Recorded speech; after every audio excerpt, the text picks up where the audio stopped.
안녕하세요. 저는 30대 초반 여자입니다.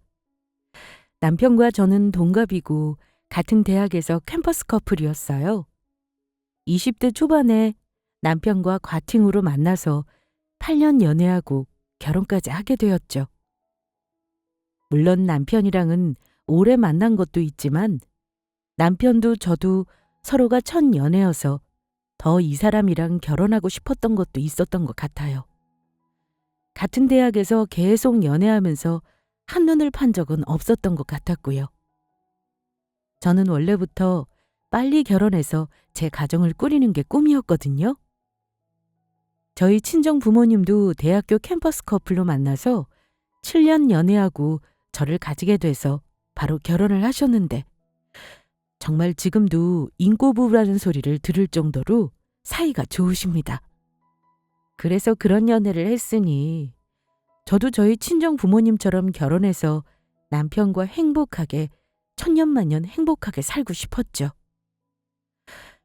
그런데 제 마음을 아는지 모르는지 이 남자가 결혼하자는 말을 안 하길래 대체 언제쯤 하려나 벼르고 있었죠.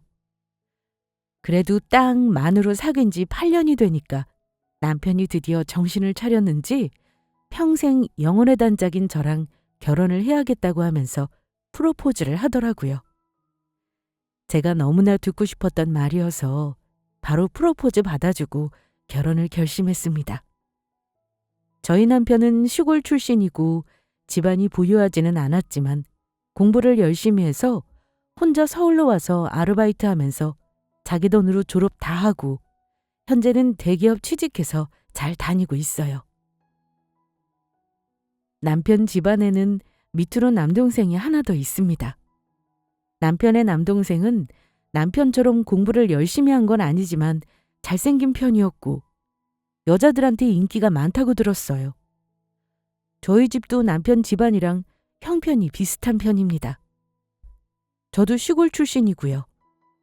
집안이 부유하지는 않았지만 첫 학기는 장학금으로 들어갔고 계속 과외하면서 제 용돈이랑 학비를 벌고 있어요.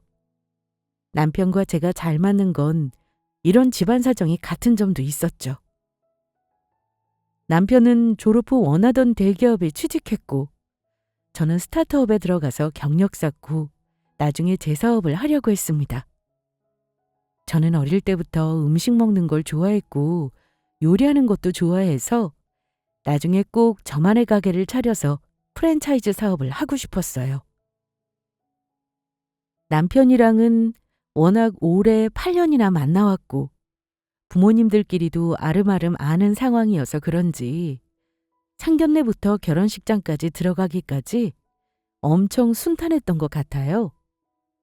신혼집도 남편이랑 저랑 둘 다 직장을 다니고 있으니까 각자 대출받아서 보태가지고 경기도에 빌라 하나 얻었고요. 그렇게 정신 차려보니까 식장을 나와 있더라고요. 신혼여행은 외국으로 가고 싶었는데 그때는 제가 다니는 스타트업 일이 바빠서 결국 3박 4일만 제주도로 다녀오고 말았습니다. 그런데 결혼 후 남편은 결혼 전에는 안 그러더니 갑자기 맡고 있는 일이 바빠졌다면서 자주 야근을 하거나 외군 출장을 가서 신혼인데도 집에 안 들어오기 시작했습니다. 오늘도 야근이야? 정말? 아니 뭐 이래? 우리가 8년을 만났어도 이제 신혼된 지 몇 개월 되었다고. 회사에서 정말 너무한 거 아니야? 아이 그러게 참. 나도 난감하다. 근데 뭐 당신도 바쁘잖아. 한가한 것보다 바쁜 게 낫지. 우리 좋게 생각하자. 아무리 그래도 당신 일주일에 하루 이틀만 들어오는 거 보면 우리가 꼭 주말 부부 된 것 같단 말이야. 무슨 연애할 때보다 당신을 더 못 보는 것 같아서 그래. 나는 뭐 집에 안 들어가고 싶어서 그러겠어. 일이 바쁜 걸 어떻게 해, 일이 바쁜 걸. 당신도 바쁘다며. 스타트업은 체계도 없고 일도 많고 책임도 많이 지어줘서 더 힘들다며. 밀린 업무 당신도 해보는 거 어때? 물론 나도 당신이 안 들어온다는 소식에 방금 노트북 다시 켜긴 했어. 이래야지. 그래, 일이 바쁜 건 좋은 거겠지? 알겠어. 당신도 힘내고 이번 주말은 제발 같이 보낼 수 있으면 좋겠다. 나도 최대한 노력해볼게. 무슨 회사가 주말에도 외근을 시키는지 정말. 그럼 나 다시 들어가 볼게. 당신도 너무 무리하지 말고 나 기다리지 말고 먼저 자. 알겠어. 그럴게. 저녁 꼭 챙겨 먹고 일해? 당신도 맛있는 거 먹고 일해. 그렇게 8년 동안 저만 바라보던 남편이 사실은 굉장히 자유로운 영혼이라는 걸 알게 되기까지는 그렇게 오랜 시간이 걸리지 않았습니다. 저한테는 결혼을 아직 안 한 3살 어린 여동생이 있어요. 친정 여동생은 캠핑, 여행, 낚시 이런 걸 좋아해서 친구들이랑 많이 종종 가고는 하거든요.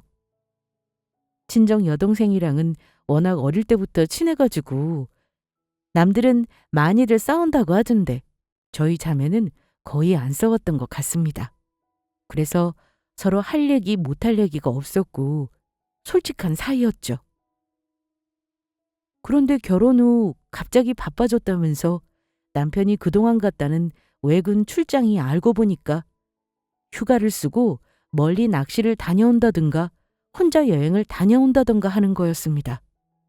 저는 남편도 야근하고 외근하고 출장 간 줄 알고 혼자 집에서 회사 일하면서 고군분투하고 있었죠. 그런데 남편이 그렇게 밖으로 나돌아다니는 걸 저희 친정 여동생한테 딱 걸린 것이었습니다. 이 사실을 알게 된 친정 여동생이 저한테 바로 전화를 해서 귀뜸을 해줬고요. 여행은 어때? 이번에는 어디로 갔다고 했더라? 왜 전화했어? 언니, 지금 통화돼? 나 지금 조금 못 볼 걸 본 것 같은데? 심각한 거야? 산에서 곰이라도 만난 거야? 아니, 무슨 일인데 그래? 왜 이렇게 심각하냐고. 우리 동생답지 않게 말이야? 언니, 나 지금 심각하다니까? 나 장난치는 거 아니야. 있잖아. 내가 지금 친구들이랑 여기 여수와 있잖아. 그런데 형부가 여기 있어. 형부 오늘 주말인데 외근이나 출장 온 것도 아닐 거고. 뭐라고? 여수? 나한테는 부산이라고 했는데. 말도 안 돼. 정말 네 형부 맞아? 아우, 언니도. 당연히 형부 맞으니까 내가 전화한 거 아니겠어. 지금 심지어 혼자 있는 것도 아니란 말이야. 뭐? 그게 정말이야? 이 사람이 진짜. 알겠어. 여수에서 뭐하고 있디? 네 형부. 나 진짜 아직 안 믿겨. 저는 친정 여동생에게 남편의 이야기를 듣고 당장 남편에게 전화를 해서 당신 여수에 있는 거 다 안다고 다그쳤습니다. 그리고는 당장 남편에게 집으로 오라고 했죠. 남편이 오기까지 얼마나 많은 생각과 감정이 오고 갔는지 모릅니다. 남편이 KTX를 타고 금방 올라와서는 경기도에 있는 저희 집까지 쏜살같이 달려왔어요. 저는 남편이 오자마자 사실대로 얘기하라고 소리를 질렀죠. 당신, 지금까지 여수에서 뭐하고 있었던 거야? 나한테는 부산 출장이라며. 출장이면 이렇게 올라올 수도 없었겠지. 바른 대로 말하는 게 좋을 거야? 내 동생이 형부가 왜 여수에 있냐면서 전화로 알려줘서 안 거니까. 당신을 이미 본 거라고. 알겠어? 아니, 나는 솔직히 당신이 결혼 초부터 계속 너무 바빴잖아. 아무리 스타트업이라고 해도 계속 밥 먹듯이 야근하고 그래서 나도 야근을 하기 시작한 거였어. 처음엔 그렇게 시작했는데 예전처럼 당신이랑 여행도 못 가니까 점점 지치더라. 그래서 나 혼자라도 조금씩 바다나 산들 이런 것들을 보고 와야 속이 풀리는 것 같더라고. 속여서 미안해. 그게 변명이 된다고 생각해? 어떻게 나한테 그럴 수가 있어? 나도 답답해서 그랬어. 처음부터 이럴 생각은 아니었다니까? 한 번, 두 번 가다 보니까 이제 편하고 좋아지더라고. 그래서 그게 이렇게 계속 된 거야. 정말이야. 미안해. 남편이 저 몰래 혼자 훌쩍 여행 떠나는 걸 지금까지 즐겨왔다고 이실직고를 하기 시작했습니다. 결혼 직후 저희는 신혼여행도 제주도로 갈 만큼 스타트업에 다니는 제가 일정이 안 맞아서 3박 4일로 다녀왔거든요. 그런데 그 이후로 저는 서비스 오픈 준비 때문에 한 2주간만 바빴어요. 오히려 그 다음부터는 남편이 더 야근이 많아졌다고 하고 바쁜 척을 했었던 거였습니다. 저는 그것도 모르고 남편이 계속 바빠져서 걱정만 했었죠. 저는 8년 동안 봐왔던 남편이 맞나, 내가 알던 남편이 정말 맞나 싶은 생각까지 들더라고요. 그렇게 생각보다 자유로운 영혼을 가진 남편에게 어이가 없었죠. 그래서 남편에게 여행을 가고 싶으면 차라리 가고 싶다고 말을 하지, 저 모르게 이렇게 속이고 가는 건 아니라고 따끔하게 말하고 그냥 말았습니다. 그랬더니 남편도 그제야 자기도 힘들어서 그랬다고 미안해 하더라고요. 그렇게 그때는 남편이 저 모르게 야근, 외근, 출장 간 게 사실은 혼자 여행, 낚시, 캠핑에 간 것이라는 걸 넘어갔습니다. 그런데 그 와중에 시어머니는 서방님이 한의사 동서와 정말로 결혼을 하게 되자 평범한 회사를 다니는 저와 한의사 동서를 틈만 나면 비교해서 자랑하고 다니기 시작했어요. 원래 8년 동안 봐왔던 시어머니는 그런 분이 아니었는데 유독 한의사 동서 얘기를 시도 때도 없이 하시면서 저를 무시하려고 하시더라고요. 저는 갑자기 변한 시어머니가 이해가 안 되긴 했지만 또 한편으로는 부족한 서방님을 한의사 동서랑 결혼시키느라 가랑이가 찢어지도록 대출을 받았으니 그럴 수도 있나 그런 생각이었어요. 어머님, 저 왔어요. 오랜만에 왔죠? 요즘 남편도 그렇고 저도 그렇고 회사 일이 영 바빠서 그랬어요. 대신 어머님 좋아하시는 과일 사왔어요. 너는 뭐가 바쁘다고 얼굴을 이렇게 늦게 비추냐? 한의사인 둘째 며느리도 와 있는데 빨리 안 들어와? 네, 죄송해요. 오는 길에 차도 막히고 해서 그만. 얼른 음식 준비할게요. 늦어서 죄송해요. 하여간 평범한 회사 다니는 것이 오히려 더 생색이라니까. 누구는 일 안 하나. 빨리빨리 해라. 그렇게 굶떠가지고 어느 세월에 우리 가족 다 먹을 수 있겠냐? 네. 죄송해요. 얼른 음식 시작할게요.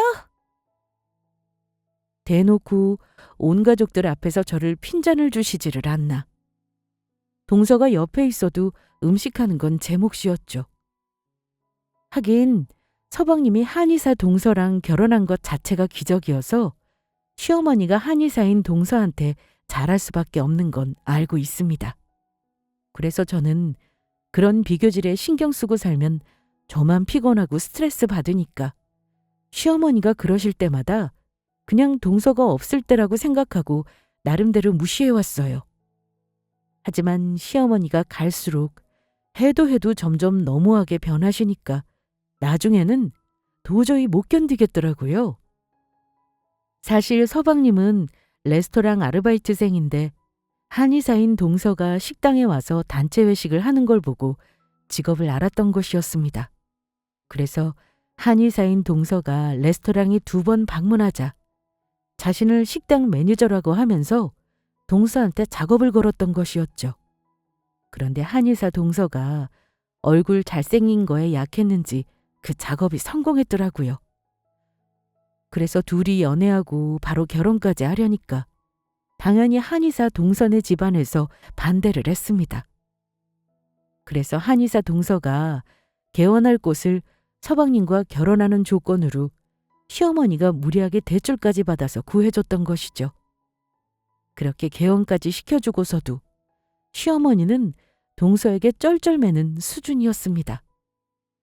동서가 음식을 할 줄 몰라서 매번 반찬에 육전에 굴전에 소갈비에 보쌈에 아주 그냥 해다가 바치기 바빴으니까요. 그거 하고 남는 시간에 동선의 신혼집에 가서 주말에 집 청소까지 도와주고 하는 걸 보면 시어머니도 참 부지런하고 한편으로는 대단해 보이기까지 했습니다. 웃긴 건 동서는 스스로 음식도 하나 못하면서 김치를 꼭 종류별로 다 먹는 걸 좋아한다는 거였어요. 시어머니는 그래서 철마다 김치 담그느라 정신이 없을 정도였고요. 제가 회사 일로 바빠지기 전에는 저한테 같이 하자고 그러기에 바로 제가 딱 잘라 그건 못하겠다고 거절했습니다. 그랬더니 시어머니는 그때부터 더 악랄하게 괴롭혔어요. 저는 이게 다 한의사 동서 때문에 저한테 무시하고 비교주라고 시짜지를 하시는 건 줄 알았는데 나중에 알고 보니까 그게 다가 아니었더라고요. 제가 스타트업에서 너무 열심히 일했는지 몸이 아프기 시작해서 병원을 가게 되었습니다. 그런데 병원에서는 저한테 입원해서 딱 2주만이라도 치료를 받으면 좋겠다고 하더라고요. 그래도 저는 입원보다는 빨리 나아서 다시 일하려고 했는데 남편이 입원을 하라고 하는 겁니다. 걱정된다는 남편의 말에 그럼 아예 치료를 받고 정상적인 컨디션으로 다시 일해야 하나 하면서 병원에 입원하려고 짐을 챙기고 있었습니다. 그런데 시어머니가 저희 신혼집에 또 오셔가지고 시끄럽게 현관벨을 계속 누르시더라고요. 저는 시어머니가 또 저한테 무슨 시짜짓을 하시려나 하면서 문을 열어드렸습니다. 그랬더니 시어머니가 배추를 한가득 가지고 오신 걸 발견하고 말았죠. 어머님, 이게 대체 무슨... 저 병원에 입원하려던 참이었어요. 그래, 알고 있다. 우리 아들이 그러더구나. 너 곧 입원한다고. 어차피 입원하고 나면 2주간 아주 푹 쉴 텐데 입원 전에 김장은 해놓고 가라. 너 입원하기 전에 금방 끝낼 수 있지? 내가 그래서 일부러 배추까지 절여왔다. 다 해놔라. 네? 그게 무슨... 저는 김장 안 한다고 분명히 말씀드렸잖아요. 저희 집에서도 김장 안 하고 사 먹어요. 8년 동안 제가 남편이랑 연애할 때는 김장 안 시키겠다고 하셨으면서 어머님이 이러시는 것도 정말 동서 때문인가요? 그때는 상황이 달랐잖니. 우리 한의사 새아가가 좋아하는 김치랑 백김치랑 오이소박이까지 전부 다 해놓고 입원해라. 안 하고 가기만 해. 그러면서 시어머니가 그동안 안 시켰던 며느리 노릇 제대로 하고 입원하라면서 저를 구박하기 시작한 거였습니다. 그러면서 한술 더 떠 진짜 아파서 입원해서 빨리 치료받고 나으려는 저에게 꾀병 아니냐는 말까지 하셨죠. 저 오늘 입원이라니까요? 이건 제가 할 일이 아닌 것 같네요. 이렇게 변한 어머님 보니까 정말 신기하고 놀랍고 그러네요. 저한테 이러시면 안 되는 거 아닌가요? 어머님 정말 양심이 있으시면 무슨 양심을 찾냐? 너는 남들 똑같이 하는 출퇴근하면서 무슨 병이 났냐? 말이 되냐? 솔직히 꾀병 아니냐? 어차피 김장하는데 하루 안 걸린다. 꼭 이거 다 담근 다음 내일 입원해라. 알겠지? 저는 막무가내로 어머니가 김장을 하고 가라고 입원을 앞둔 저한테 와서 시짜짓을 하는 걸 보니 꼭지가 돌아서 도저히 안 되겠다고 생각했죠. 이 김장을 제가 어디 하나 봐라 하고 일단은 시어머니를 저희 집에서 내보냈습니다. 일단 알겠어요. 어머님 우선 나가주세요. 입원은 제가 내일 하던지 할게요. 그래, 다 해놓고 가라. 그럼 난 이만 가보마. 시어머니는 제가 입원하기 전에 김장을 순순히 하고 갈 거라고 생각했는지 제가 알겠다고 하니까 바로 나가시더라고요. 당연히 저는 김장을 안 했고 시어머니가 나가자마자 남편한테 전화를 걸었습니다. 남편한테 김장시키려고 했는데 남편은 제 전화를 받지 않더라고요. 통화 중이라고 뜨는데 제가 문자로 보면 연락달라고 남겼죠. 그리고 저는 화가 나서 시어머니가 가져온 배추들을 집에 그대로 놔두고 친정으로 가는 길에 놀라운 걸 엿듣고 말았습니다. 시어머니가 택시를 잡으려고 저희 집 빌라 앞에서 기다리면서 누군가랑 통화를 하고 있었어요. 그래서 가까이 다가가서 엿듣게 되었죠. 그런데 통화 내용을 듣고 저는 그대로 굳어버릴 수밖에 없었습니다. 아들, 네가 시키는 대로 하고 나오는 길이다. 이렇게 하면 이혼하자고 했을 때 순순히 이혼할 거다. 잘하셨어요, 엄마. 재수 씨 개원할 때 대출받아서 쓴 돈 제 애인이 다 처리해준다고 하니까요. 이혼만 잘할 수 있게 엄마가 잘 괴롭혀주세요. 당연하지. 어떻게 그렇게 돈 많은 애인이 생겼냐 그래? 이 엄마는 아주 그냥 그 빚 청산할 생각에 요즘 너무 기분이 좋다. 상간녀 소송만 안 당하게 내가 무조건 도와줄 거다.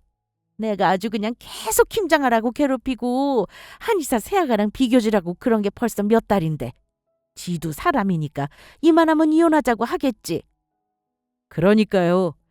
마침 동서가 한의사여서 아마 와이프도 엄마가 일부러 괴롭히는 거 눈치 못 챘을 거예요. 아주 잘하고 계세요. 조금만 더 와이프가 떨어져 나갈 때까지만 잘 좀 해주세요. 그럼 나한테 잘만 맡겨주렴. 부자 며느리를 드리려면 이 정도는 해야지. 그렇고 말고. 걱정 마라. 어어, 택시 왔다. 그럼 끊는다. 저는 그 통화를 듣고 비로소 알 수 있었습니다. 남편이 만나는 상간녀가 부자라는 것을요. 심지어 한의사 동서에게 무리하게 개원해 주려고 대출받은 돈을 한 방에 해결해 줄 수 있는 그런 사람이라는 걸요. 그래서 시어머니가 눈이 뒤집혀가지고 8년 동안 남편과 한결같이 만나온 저를 이렇게 한순간에 버리려고 구박하고 김장하라고 하고 동서랑 비교질하고 무시하고 했던 것이었죠. 하지만 사실 저는 친정 여동생이 이미 말해줘서 남편에게 상간녀가 있다는 걸 이미 알고 있었습니다. 친정 여동생이 친구들이랑 여수로 여행을 갔던 날 하필 그 옆에 남편이 상간녀와 함께 있었던 것이었죠. 너무 놀란 제 친정 여동생은 그래도 놀란 마음을 부여잡고 간신히 사진 몇 장을 찍고 저한테 보내줬어요. 하지만 제가 이혼 소송을 하려니까 그것만으로는 부족할 수도 있겠다 싶었죠. 그래서 증거 확보를 위해서 남편 몰래 의뢰할 탐정들을 알아보고 있었고요. 당연히 저는 이걸 터뜨리기 전에 남편이 바람 피운 사실을 모르는 척하고 있었던 것이었습니다. 그래서 그날 남편한테 사실대로 말하라고 하고 남편이 혼자 갔다고 잡아댈 때에도 모른 척 넘어가 주었던 것이었고요. 그런데 이렇게 엄청난 부자 상간녀를 만난지는 몰랐던 것이었습니다. 저랑 이혼시키려고 일부러 온갖 시집살이로 저를 힘들게 한 시어머니도 너무 꼴보기 싫고 모든 걸 알게 되자 도저히 못 참겠더라고요. 그래서 이혼할 때 상간녀 소송을 꼭 해야겠다고 생각했습니다. 시어머니가 택시를 타고 가길래 저도 남편한테 다시 전화를 해봤어요. 그런데 그때는 남편이 제 전화를 받더라고요. 방금은 어머님이랑 통화한 거지? 나 통화 내용 다 들었어. 뭐라고? 그럼 지금 우리 엄마랑 같이 있는 거야? 뭐야, 어떻게 된 거야? 어머님은 택시 타고 집으로 가셨겠지. 나는 우연히 어머님이랑 당신 통화하는 걸 엿듣게 된 거고. 너 부자 상간녀 생겼다더라? 아주 좋으시겠어. 그래서 서방님이 한의사 동서랑 결혼하느라 대출받는 것도 다 갚아준다디? 그래서 어머님이 그동안 날 그렇게 괴롭히신 거였고? 그거 다 오해야. 내가 다 설명할게. 그러니까 그래, 당신 어디야? 내가 갈게. 내가 가서 다 설명할 테니까 기다려봐. 뻔뻔하게 말하는 남편을 보니 너무 화가 나더라고요. 그래서 제 친정 여동생이 찍어준 사진 2장을 남편에게 바로 보냈습니다. 내가 보낸 사진 봐봐. 아니, 정말 내가 모를 줄 알았냐? 증거는 이것보다 차고 넘치니까 상간녀 소송 진행할게. 너랑 상간녀랑 싹싹 빌 준비나 하고 있어라. 알겠냐? 그러자 남편은 새파랗게 질려가지고는 잘못했다고, 처음부터 일부러 그런 건 아니라고 변명을 하기 시작하더라고요. 그러면서 사실 자기도 새로운 사랑이 그리웠다고 했습니다.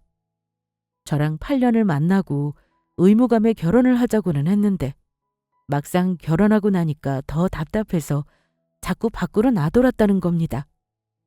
그러다가 부자 상간녀를 만났고 이 사람이면 자기가 지질이 궁상으로 살아온 환경을 싹 다 바꿔줄 수 있고 대출이란 대출은 전부 해결해준다고 하니까 혹했다고 하더라고요. 정말 그런 말 같지도 않은 변명을 늘어놓는 남편을 보니 도저히 안 되겠어서 이혼하자고 선언해버렸습니다. 야, 됐고! 부자 상간녀 만났다고 했지? 그래. 그러면 위자료나 단단히 준비해놔라. 바로 이혼하자. 더 이상 어머님한테 김장인이 뭐니 동서랑 비교질하는 거 들으며 살 필요도 이유도 없으니까 내 인생에서 꺼져. 나야말로 땡큐지. 그래, 이렇게 된 마당에 다 까놓고 말할게. 너만 없어져주면 우리 가족 완전 살판 날 거야. 우리 동생은 어차피 한의사 재수씨 있으니까 문제없고 대신 개혼할 때 우리 엄마 앞으로 진 빚도 다 해결되지. 내가 너랑 살려고 대출받은 신혼집 대출도 해결되지. 안 그래? 그 신혼집 너 가져라. 그거만 되냐? 그럼 내 대출까지 다 갚아라. 그 집 내가 온전히 다 가지는 걸로 해. 명의도 내 거로 바꾸고. 그러면 위자료로 받아줄게. 이 더러운 것들. 그래, 부자 상간녀 만나서 팔자 한번 세게 고쳐보려나 본데 어디 한번 그렇게 살아봐라. 잘 살아지나. 그래. 그 정도는 껌값이지. 우리 애인이 그 정도는 문제도 아니라고 할 테니까. 너도 운 좋은 줄 알아. 이렇게 부자 애인 만드는 게 쉬운 줄 알아? 내가 널 만난 8년이 아까워서 진짜... 널 만나서 내 인생이 더럽게 꼬였고 끔찍했고 이제는 다시 보지 말자. 영영 안녕이다. 꺼져라. 알겠어, 알겠다고. 나도 8년 만난 너한테 할 짓은 아니라고 생각했어. 그런데 내 애인이 너무 엄청난 부자인 걸 어떻게 하냐? 야, 그 입 다물어. 애인 부자인 거 동네방네 소문내려고 그러냐? 위자료로 지금 우리 집 4명이로 똑바로 안 챙겨주면 바로 니네 회사에 불륜 사진이랑 통화 녹음본까지 싹 다 뿌릴 거니까 각오해라. 통화 녹음본은 사실 없었지만 남편한테 사진 2장 가지고는 안 될 것 같아서 있는 것처럼 협박했습니다. 그러니까 남편은 회사만은 절대 안 된다고 난리를 치더라고요. 회사 협력사 사장 딸이랑 만나고 있던 거라서 회사에 알려지면 상간녀도 큰일 날 상황이기는 했더라고요. 저는 남편에게 자칫하면 남편과 부자 상간녀를 함께 한 방에 날려버릴 수도 있다면서 좋은 말로 할 때 위자료로 빨리 저희 신혼집을 제 명의로 처리하라고 했습니다. 그랬더니 남편은 싹싹 빌면서 제발 회사에는 알리지 말아달라고 하더라고요. 그러면서 위자료를 두둑하게 챙겨주었고 저도 그거 받고 이혼해줬어요. 저는 제 명의로 변경된 남편과 살던 그 집을 당장 팔아버렸고 그 돈으로 남은 인생 제가 하고 싶었던 일을 해보려고 다니던 스타트업도 관두었습니다. 물론 상간녀 소송은 당연히 진행했고요. 부자 상간녀라서 그런지 쿨하게 인정하고 저도 배상받았습니다. 그런데 남편은 제가 스타트업 그만두고 상간녀 소송도 이기고 위자료 받아서 이제 무슨 일을 하는지 저한테는 전혀 관심이 하나도 없는 것 같더라고요. 부자 상간녀랑 잘 먹고 잘 사느라 바빴던 건지. 하긴 이제 저도 저랑 상관없는 사람이라고 생각해서 영 끊고 제 인생에만 집중하면서 살았습니다. 그런데 이혼하고 1년 후 고급 식당에서 제가 테이블을 정리하는 모습을 우연히 전 시어머니가 보게 되었습니다. 아이고, 팔짝 꼬여서 어떻게 한다냐. 그러니까 우리 아들이 바람은 폈어도 참고 살았으면 이 꼴은 면했지. 어쩐지 누군가 했더니 어머님이었네요. 전 남편이랑 상간이랑 지금도 잘 사나 보죠? 그런데 이건 몰랐겠죠? 아유, 이런 데서 서빙하면 많이 받냐? 그래도 위자료 넉넉히 받았다더니 다 날리고 여기서 이러고 있는 거야? 치질이 궁상이네, 궁상이야. 손님으로 온 전 시어머니가 테이블을 정리하던 저를 보고 비웃기 시작했죠. 그러자 옆에 있던 직원이 저한테 한 말로 전 시어머니는 그 자리에서 굳어버리고 말았죠. 대표님, 이런 건 저희가 할게요. 이제 가서 그만 좀 쉬세요. 매장이 여기만 있는 것도 아니잖아요. 하던 것만 마저 하고 다음 매장으로 넘어갈게요. 고마워요, 매니저님. 대표님께서 이렇게 격없이 저희랑 같은 일을 해주시니까 저희도 보고 배우는 게 많습니다. 감사해요, 대표님. 그럼 저는 저쪽 테이블을 정리하고 오겠습니다. 감사해요. 네, 그러세요. 그 말을 듣고 전 시어머니 얼굴이 하얗게 질려서 나자빠지는데 아주 웃겨서 죽는 줄 알았습니다. 제가 하는 식당이 대박이 나서 고급 한정식집을 차렸거든요. 그리고 체인점 사업까지 시작했고요. 제가 고급 한정식집 대표라고 하니까 깜짝 놀란 전 시어머니가 저에게 이렇게 되물었습니다. 방금 저 말이 진짜냐? 네가 여기 사장이야? 정말 그래? 아니, 위자료 받은 걸로 조그만한 구멍가게나 하나 차리면 다행이었을 텐데 어떻게 이런 큰 고급 한정식당을... 말도 안 돼. 제가 어떻게 성공했는지도 다 말씀드려야 하나요? 인터넷에 검색해보세요. 저는 바빠서 이만. 인터넷에 찾아보라는 거 보니까 진짠가 보구나. 세상에, 완전 횡재했네. 어떻게 이런 일이... 이제 다시 볼 일은 없었으면 하네요. 어떻게 제 식당에서 딱 마주쳤는지는 모르겠지만 저는 예전에 제가 아니니까 이제 아는 척도 그만하시고요. 그럼 이만, 저는 바빠서.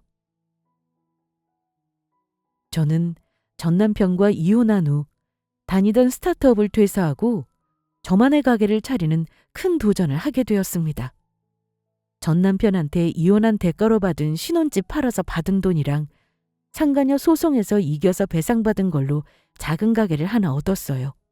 물론 새로운 도전을 막상 하려고 하니까 겁이 안 난 건 아니었습니다. 하지만 원래 제 목표대로 더 늦기 전에 도전해보고 싶었어요. 스타트업을 경험해보고 나니까 꼭 회사를 차리는 게 방법은 아니더라고요.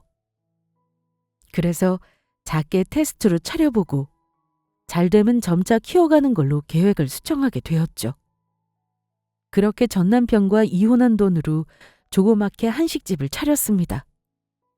제가 좋아하는 음식이 양식, 분식보다도 무조건 한식이었거든요. 그리고 한국을 알리고 싶은 그런 마음도 늘 있었고요.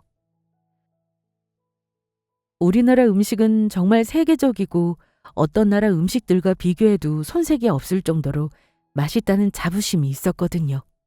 그래서 한식집을 차리게 되었습니다. 그런데 가게 운영이 저의 천직이었던 건지 회사를 다닐 때보다 3배는 더 벌게 된 것이죠. 회사 다닐 때보다 성과가 좋으니 저의 한식집 가게에 대한 자부심도 나날이 높아져 갔어요. 당연히 처음에는 가게 운영이 이것저것 신경 쓸 것도 많고 그래서 힘들고 어려웠지만 단골들이 늘어나면서 점점 웨이팅이 생기기 시작하니까 이 일이 참 재밌고 적성에 맞는다는 걸 깨달았습니다. 도전하지 않았다면 여태껏 모르고 그냥 회사나 다니는 직장인으로 살았겠죠. 그렇게 저의 한식집 가게는 운이 좋게도 사람들이 소위 말하는 대박이 났어요. 그래서 가게를 확장 이전할 정도가 되었죠. 그래서 저는 이 대박을 놓치지 않고 가게를 확장했습니다. 완전 고급화 전략을 써서 다시 가게를 전면 수정했고 본점이 유명해져서 확장한 거지만 고급화한 저희 한식집은 사람들 입소문을 타고 빠르게 유명해졌어요. 최근에 그래서 프랜차이즈 제안까지 받게 되었고 경기도에만 매장이 3개, 서울에 5개 이렇게 운영하고 있었거든요. 점차 인천, 대전, 부산, 울산, 청주, 광주 쪽에도 점주들을 모집할 계획이었습니다. 그래서 바쁜 시기가 맞긴 했어요. 하지만 저는 그렇다고 해서 매장에 소홀하기 시작하면 끝이라는 생각으로 늘 제가 방문하면 직원들이 못 알아보게 평범한 차림으로 가서 홀에 있는 테이블들을 정리하고 직원들과 늘 수평적으로 일해왔고요. 그런데 하필 그날 제가 테이블을 정리하고 있는데 전 시어머니가 손님으로 왔던 것이었습니다. 인터넷에 식당 이름만 검색해도 제 이름이 나오는데 전 시어머니는 제가 이렇게 성공한 것을 알고 얼마나 배가 아팠을까요? 제가 이렇게 고급 한식당 대표인 줄도 모르고 직원들 앞에서 비웃다가 개망신 당했으니 다시는 볼 일 없을 거라고 생각하고 있었습니다. 그런데 얼마 후 전 남편이 찾아온 거 있죠? 정말 어이가 없어서 면상을 보자마자 주먹을 날릴까 하다가 간신히 참았어요. 바람 펴서 이혼한 주제에 뻔뻔하게 낯짝을 잘 만들고 다니더라고요. 소식 들었어. 우리 엄마가 너네 가게 우연히 방문했다고. 이렇게 성공했으면서 왜 나한테 진작 연락하지 않았어? 나 안 궁금했어? 진짜 웃기는 놈이네. 미쳤냐? 내가 네 소식을 뭐하러 궁금해하겠냐? 머리에 혹시 총 맞았냐? 내 가게에서 행패 부리지 말고 당장 나가. 경찰에 신고해서 너 끌고 나가게 하기 전에. 네가 나한테 감정 안 좋은 거 충분히 이해해. 나였어도 그럴 거야. 하지만 당신도 알잖아. 우리 집에 대출 빚이 어마어마했던 거. 재수 씨 한의원 망해서 아무리 돈으로 발라도 안 되더라고. 그래서 내 애인이 우리 집 대출 갚아주는 거 이제 그만하겠다고 하잖아. 밑 빠진 독에 물 붓기라면서. 당신한테 준 우리 신혼집이랑 상간녀 소송에서 져서 준 돈, 그리고 우리 엄마가 재수 씨한테 개원해 주느라 든 돈은 어떻게든 해결이 되었는데 그 다음에는 돈 나올 구멍이 없더라고. 야, 그 정도로 받아쳐먹었으면 됐지 뭘 더 해달라고 했길래 그 부자 상간녀가 너를 손절치냐? 욕심이 너무 과했던 걸 아직도 모르는 거냐? 진짜 그렇게 염치가 없어서 어떻게 살래? 나 그래서 그 여자랑 깔끔히 정리했어. 이제 나한테는 당신뿐이야. 내가 잠시 그 여자한테 눈 멀었던 것도 사실 다 결국 돈 때문이었어. 물론 그 여자가 우리 집안의 많은 빚을 해결해 주긴 했지만 그거 외에는 아무것도 없었어. 더 주는 게 없었다고. 그런데 당신이 이렇게 성공했다는데 어떻게 내가 안아보겠어. 우리 다시 시작하자. 진짜 단단히 미쳤구나. 그 정도 해줬으면 됐지. 자꾸 요구하니까 그 여자도 더는 안 되겠다고 했나 보네. 아니 근데 아무리 사람 욕심에는 끝이 없다지만 어떻게 그럴 수가 있냐? 그래서 그 상간녀랑 정리하고 왔으니까 너랑 다시 시작하자고? 응. 내 마음은 이제 너만 보고 있어. 너밖에 없어. 매장이 많다고 들었어. 서울이랑 경기도에. 내가 매장 하나만 운영하면 어떨까? 내 동생도 지금 한의사 재수 씨랑 사이 안 좋아져서 이혼당하게 생겼는데 줄 돈이 없어. 매장 하나 내 동생한테도 주면 안 될까? 전 남편의 뻔뻔한 요구사항을 듣고 있자니 너무 어이가 없어서 육성으로 웃음이 터져나오더라고요. 푸하하하하 한바탕 웃고 나니까 전 남편에게 이렇게 대답해 주었습니다. 야, 네 동생 이혼하는 거랑 나랑 무슨 상관인데? 그 잘났다고 감싸고 돌던 한의사 동서 망했는데 내가 왜 너랑 네 동생한테 매장을 주냐? 미쳤냐? 내가 어떻게 여기까지 왔는데 너랑 네 동생이랑 매장을 넘겨? 개소리 잘 들었다. 이제 내 인생에서 제발 영영 꺼져라. 난 당신한테 돌아오려고 그 여자랑 정리하고 왔단 말이야. 지금 그 여자가 당신한테 돈 다시 받아서 다시 갚으라고 난리치고 있는데 날 버리면 어쩌라는 거야. 너는 그 여자한테 홀랑 가버릴 때는 언제고 이제 와서 내가 너 버리는 것처럼 말하지 마. 이 찌질한 새끼야. 어떤 개소리를 늘어놓든 나랑은 상관없으니까 비켜라. 전 남편을 그렇게 한 방 먹이고 나니까 속이 다 후련하더라고요. 도대체 머리에 뭐가 든 건지 저랑 남편이랑 졸업한 대학이 그래도 사람들이 들으면 모두 알만한 서울 명문대학인데 그 머리로 어떻게 대기업 들어가고 그러고 있는지 정말 이해가 안 되는 순간이었습니다. 그냥 확 위자료로 신혼집 받고 상간녀 소송 다 끝내고 남편 회사에 몰래 둘이 바람난 거 소문까지 내서 회사도 잘리게 해줄 걸 그랬나 봅니다. 아직도 정신 못 차리고 저러고 있는 걸 보면 말이죠. 그렇게 전 남편을 한 방 먹이고 나니까 이번에는 전 시어머니가 찾아와서 옛날에는 좋았잖냐 하면서 또 되도 않는 감성팔이를 하는 거 있죠? 진짜 웃겨서 사연 쓰면서도 피식피식 비웃고 있었습니다. 그래도 우리 아들이랑 8년 동안 만나면서도 한 번도 속 썩인 적 없잖니. 너 20대 초반부터 만나서 풋풋하게 좋은 시간 보내고 그렇게 결혼해서 산 그런 정이 있지. 이렇게 매정하게 갑자기 그러면 어떻게 하니? 옛날에는 우리 사이 좋았잖냐. 이제 다시 돌아가자. 응? 대체 무슨 얘기를 하시는 건지 참 노망 나셨어요? 제가 왜 다시 돌아가요? 어머님이 저라면 돌아가시겠어요? 남편이랑 이미 얘기 끝났는데 못 들으셨나 봐요? 이제 그만 찾아오세요. 블랙리스트 올려놓고 아예 출입 막아버리기 전에 말이에요. 우리 아들이 지금 그년이랑 끝내고 깔끔하게 너한테 돌아간다는데 뭐가 문제냐? 그냥 마음 열고 받아주면 될걸. 나도 매장 하나 주면 정말 잘할 수 있다. 아니, 뭐 매장 맡겨놨어요? 아들이랑 어쩜 그렇게 판박이세요? 서방님이랑 자기한테 매장 하나씩 달라고 하던데 이제 어머님까지 그러시네요? 그쪽 식구들한테 줄 매장 따위 없습니다. 그만 나가세요. 다음엔 경찰 정말 부릅니다. 아니, 잠깐만. 아니, 사실 지금 우리 아들도 힘든 상황이라 그런다. 그년이 그동안 우리 집안 빚 갚아준 거 다시 내놓으라고 우리 아들 통장에 압류 걸고 아주 난리가 났어. 도와줄 수 있는 건 이제 너뿐이다. 제발. 역시 세상에는 공짜가 없네요. 근데 어쩌라고요? 저랑은 상관없는 일인데요? 우리 아들이 내 말만 듣고 이렇게 홀라당 바로 그년한테 가서 헤어지자고 할 줄 몰랐지.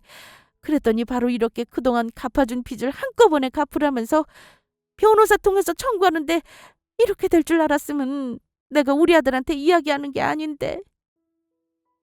어머님이 아들한테 얘기하고 저랑 다시 합치려고 엄한 욕심 부려서 그런 거겠죠. 아니, 왜 떡줄 사람은 생각도 안 하고 있는데 혼자서들 김칫국을 원샷하셨어요? 근데 제가 알 바가 아니잖아요. 저 바쁘니까 그만 가주실래요? 자꾸 이러시면 영업방해로 신고할게요. 내가 그동안 너 괴롭힌 거 다 미안하다. 그러니까 이번 한 번만 우리 아들이랑 좋았던 시절 생각해서라도 다시 둘이 재혼해주면 안 되겠니? 내가 이렇게 빌게 무릎이라도 꿇을까? 여기요, 매니저님. 여기 진상 손님 있으니까 블랙리스트에 올리고 다시는 못 오게 해주시고요. 경찰 부르셔도 됩니다. 그럼 수고하세요. 안 돼. 내가 잘못했다니까. 내 말 좀 듣고 가라. 응? 부탁이다. 제발. 저는 전 시어머니가 자꾸 저를 잡고 늘어지길래 무릎 꿇기 전에 매니저 통해서 블랙리스트에 올리고 내쫓아버렸습니다. 전 남편한테 제가 얼마나 쉬워 보였던 건지 어떻게 한번 바람펴서 이혼해놓고 저한테 또 같이 살자고 하는지 정말 웃기더라고요. 전 남편이 그 상간녀랑 바로 헤어지고 이렇게 될 줄은 저도 꿈에도 몰랐습니다.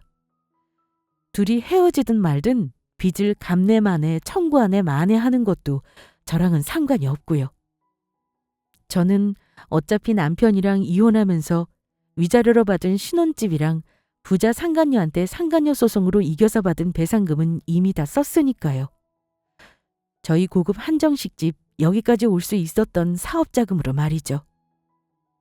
전 남편은 대기업 다니고 있어도 그 부자 상간녀랑 결국 소문이 나서 안 그래도 힘들었었는데 헤어지고 그동안 부자 상간녀가 갚아줬던 돈을 한 번에 잡히게 생겼으니 결국 상황이 이렇게 되자 파산을 했다고 하더라고요. 심지어 서방님은 결국 이혼을 당했는데 한의사 동서한테 위자료를 줘야 되는 상황이라고 들었습니다. 서방님이 하긴 뭐 직업도 변변치 않고 한의사 동서한테 개원할 때 돈 대출받아서 해준 것도 이미 망해서 받을 길이 없었으니까요. 한의사 동서는 서방님이 경제 능력이 부족한 걸 핑계로 이혼 소송에서 승소했더라고요. 시댁 식구들이 차례로 망하는 꼴들을 보니 정말 통쾌했습니다. 제가 굳이 손대지 않아도 알아서 망해주니까 이런 게 바로 인과응보인가?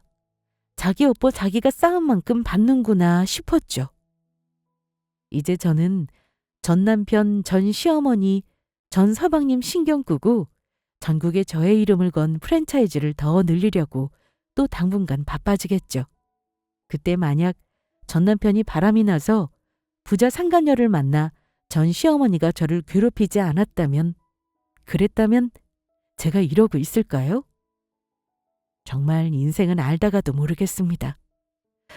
지금 돌이켜보면 오히려 그런 바람둥이 전 남편을 끊어낼 수 있게 해준 그 상간녀한테 고마운 마음까지 들곤 한답니다. 부자 상간녀가 그때는 너무 미웠고 전 남편도 전 시어머니도 다 끝장내버리고 싶었는데 지금은 오히려 제가 제 일에 집중하고 악착같이 열심히 해서 지금의 성공을 있게 해준 밑거름들인가 싶네요. 제가 손가락 하나 까딱하지 않아도 알아서 잘들 망해주고 망한 소식을 또 모를까봐 찾아와서 이렇게 전해주고 아주 인생 재밌습니다. 저는 프랜차이즈 전국에 늘려놓고 나면 그동안 못 쉬고 열심히 제 한정식집을 알리는 데에만 달려왔던 세월들을 잠시 내려놓고 저희 친정 부모님이랑 여동생이랑 다 같이 함께 어디 여행이라도 다녀오려고 합니다. 저 충분히 그래도 되겠죠? 지금까지 제 긴 이야기를 끝까지 들어주셔서 감사합니다. 여러분들은 저처럼 배신당할 일, 아플 일 없으셨으면 좋겠습니다. 늘 건강하고 행복하세요. 감사합니다.